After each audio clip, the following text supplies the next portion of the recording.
My comment section is blowing up asking me to look at this, and yeah, they are recommending a 5090. They're also saying you need 12 gigabytes of VRAM on a 5060, which is impossible and doesn't exist. So I have some question marks about that. Also, they're demanding massive CPUs just to hit 60 FPS at 1080p. Now, one thing to note here is that these are, well, it's Unreal Engine 5 at native resolution. And we've seen in other games that that can be pretty dang demanding. Also, what game are we even talking about? This is Blood of the Dawnwalker, and it is an Unreal Engine 5 game. And it shows lots of foliage. And Unreal Engine 5, with big open worlds with lots of foliage, have been known to be incredibly demanding. Also, why do people even care about this game? I think one big reason people care about this game is that it is from a studio that is co-founded by the director of The Witcher 3. So a lot of people are interested in this. It seems to be an RPG based in an alternate 14th century where feudal lords have been overthrown by a clique of powerful vampires. So vampire RPG set in the 14th century from the director of Witcher 3 Wild Hunt has a lot of people's interest. Then you get this and you're like, oh no, right? So I'm gonna give some thoughts here. So first, why don't we just jump straight into the 5090 being listed as a recommended GPU and a lot of people freaking out. So what I've gotta say is, first, don't take me the wrong way. I'm not trying to excuse this, but I am going to say that that is not at all unheard of in Unreal Engine 5 games. If we're talking about native, no upscaling, 4K 60 at, I'll assume the Ultra preset is the maximum preset in this game. That may be wrong. Not in some games it is, in some games it isn't. Let me give you some supporting evidence for this being how Unreal Engine 5 just is sometimes. This is me benchmarking Silent Hill 2. And I'm going to show you the 4080 Super, which basically performs identically to a 4080 non-Super. They're basically the same GPU, and a 5090. Now, in a scene that has a lot of foliage, notice that the 5090 is barely holding over a 60 FPS average. And the 4080 Super is only hitting a 39 FPS average. Now, this is maximum settings, which includes the hardware accelerated Lumen ray tracing, as well as being at the Epic preset, which is what the maximum preset in this game is named. So that is what's going on when you play an Unreal Engine 5 game with a lot of foliage. But Unreal Engine 5 tends to scale very heavily with the internal rendering resolution, meaning if you kick on DLSS quality, performance jumps massively. We can see the 5090 jumps to 91 FPS, and the 4080 Super is now averaging over 60. So I'm not trying to excuse this or say it is in any way optimized. I don't think Silent Hill 2 in that scene is particularly well optimized. But I am saying there are many Unreal Engine 5 games where if you're in a big open area with lots of foliage, you are barely averaging over 60 FPS at native 4K at max settings with a 5090. So this is in no way unheard of from an actual performance standpoint. It's just that most system requirements charts don't admit it. They usually list 4K with upscaling as their performance targets, or they just don't mention that they're actually using upscaling, and they just kind of hide that fact in their system requirements chart. So I'm gonna give some respect to these developers for going with native 4K and admitting that that really does take a 5090. However, I am not going to excuse that as some sort of beacon of optimization, okay? So don't get me wrong there. I'm just saying other Unreal Engine 5 games perform similarly. And in fact, if we come down the line here and look at a 4080 for 1440p 60 FPS at Ultra settings, again, if we assume Ultra is the maximum preset, and this is very clearly native resolution, that is, like I said, how these games perform. Like if I go to Silent Hill 2 at 1440p max settings, so 1440p max settings in native resolution, Silent Hill 2 Remake, our 4080 Super here, which again performs pretty much identically to a 4080 non-Super, they're like 2% performance difference, sorry, this kicked on DLSS quality all of a sudden. This is hitting 68 FPS average on the 4080 Super. So you do need a 4080 to play at max settings 1440p native in some Unreal Engine 5 games when there's a lot of foliage going on. The 5090 here is hitting 100 FPS, if you're curious. Now, if we kick on DLSS quality, the 4080 Super jumps to 92 FPS and the 5090 is jumping to 127. So that's what I'm saying. Now, in these tests I'm showing you here, this is with hardware ray tracing, which is pretty demanding. So you could also look at not requiring the hardware ray tracing. Let me actually go back a second here. So in that case, without the hardware RT, the 4080 Super was hitting 80 FPS. So I'm curious if their Ultra preset here is including the hardware-based lumen, which can be pretty demanding. I'm just wondering. I don't know. Now, another very demanding, graphically intensive Unreal Engine 5 example is something like Hellblade 2: Senua's Saga, where 4K high settings, which is the highest preset in this game, the 5090 is at like 76 FPS, 4080 Super's at like 46.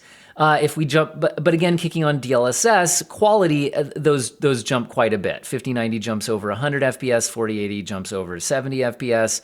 And if we look at 1440p native, the 4080 is hitting 78 FPS. So those are some examples of other Unreal Engine 5 games. So this is not unheard of, but it would be on the more demanding side of the Unreal Engine 5 games that are already out there. I'll just leave it at that.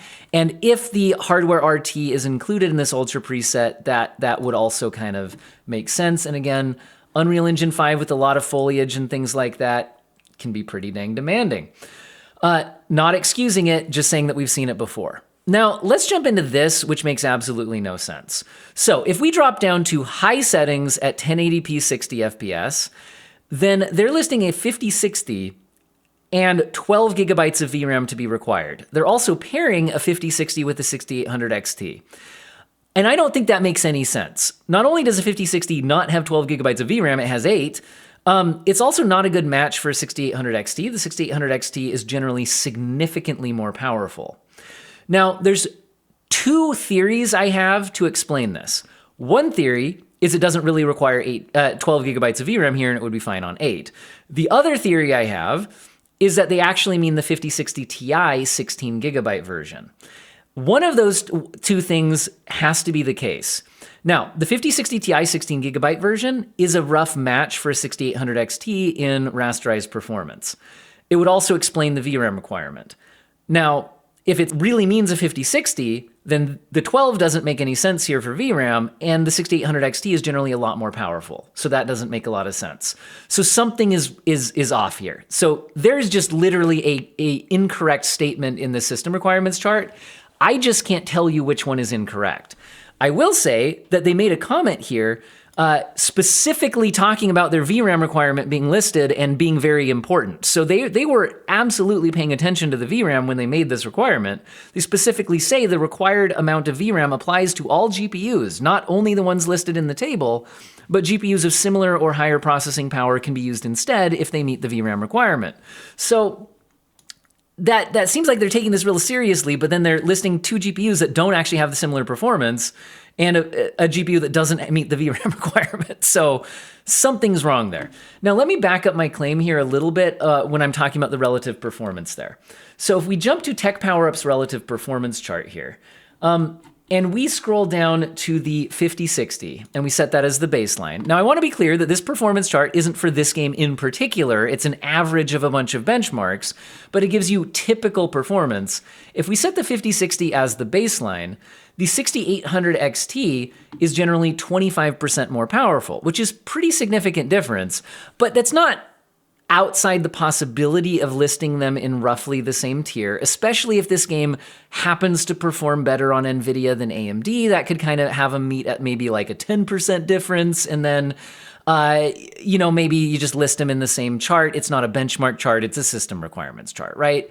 So that's a possibility. However, this is also muddying the waters. If I click on the 5060 Ti 16 gigabyte, you'll notice that the 5060 Ti 16 gigabyte is much closer in performance to the 6800 XT. Generally, the 6800 XT can still be like 8% more powerful when you're not using ray tracing, but game by game that can vary. They're in this similar ballpark.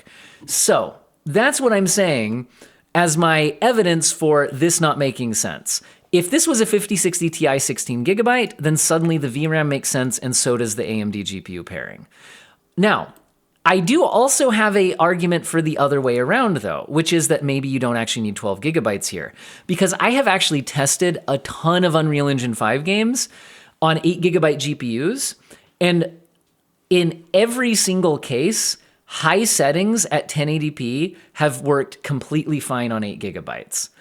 Ultra settings, max settings, sometimes issues, but at reduced graphics settings, Unreal Engine 5 does not tend to be a super VRAM intensive engine.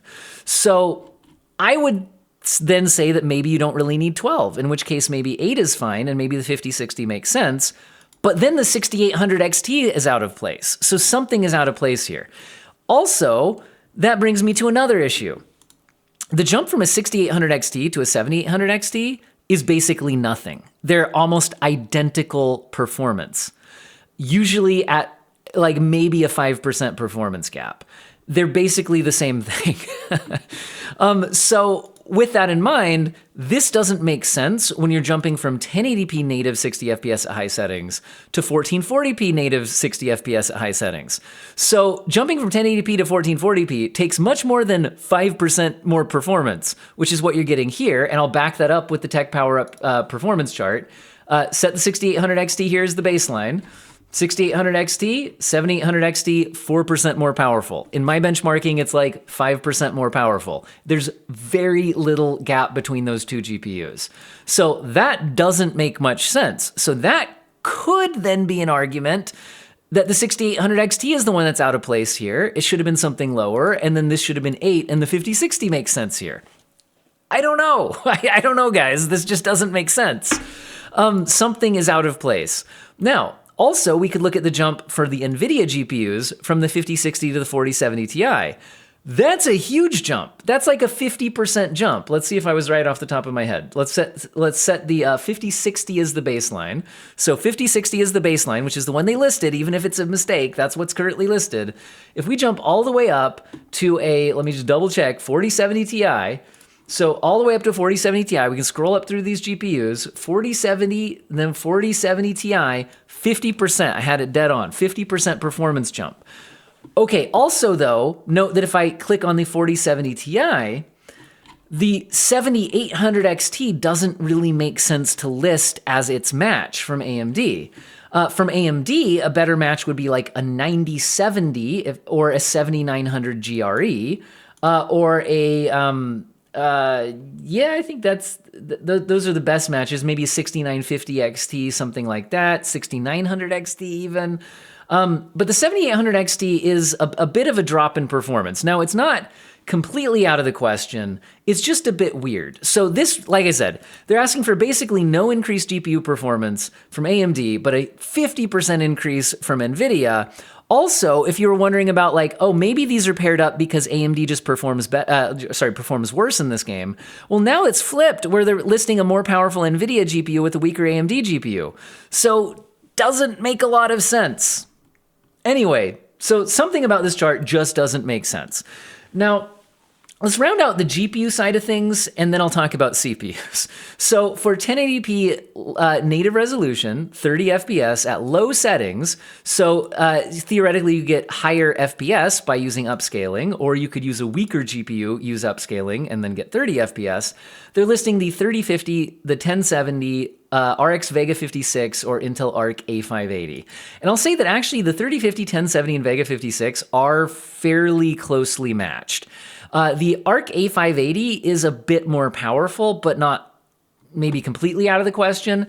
We could take a look at the relative performance chart here, which by the way will be linked in the video description if I didn't mention that earlier. So we got to scroll way back here to the less powerful GPUs. So 3050 8GB, let's set that as the baseline. So I'm assuming it's the 8GB one that they're referring to here, by the way. There is a 6GB version, I believe, that came out later. And they are saying VRAM is 6GB required, but like they're not saying that these GPUs have 6GB, but they are mentioning 6GB required. Also seems like a big jump to go from 6 to 12 right there. Anyway, kind of feel like maybe this could be 8. Also like with other, Unreal Engine 5 games, but I'm backtracking again. Let's stick to what we were talking about. 3050 8GB. 1070, 12% more powerful on average, but in newer games, newer engines, sometimes it kind of underperforms. So this feels like a pretty close match, and the Vega 56 is kind of right in that same ballpark. Now, the A580 is generally 39% more powerful than the 3050, according to this relative performance chart. So that's a bit,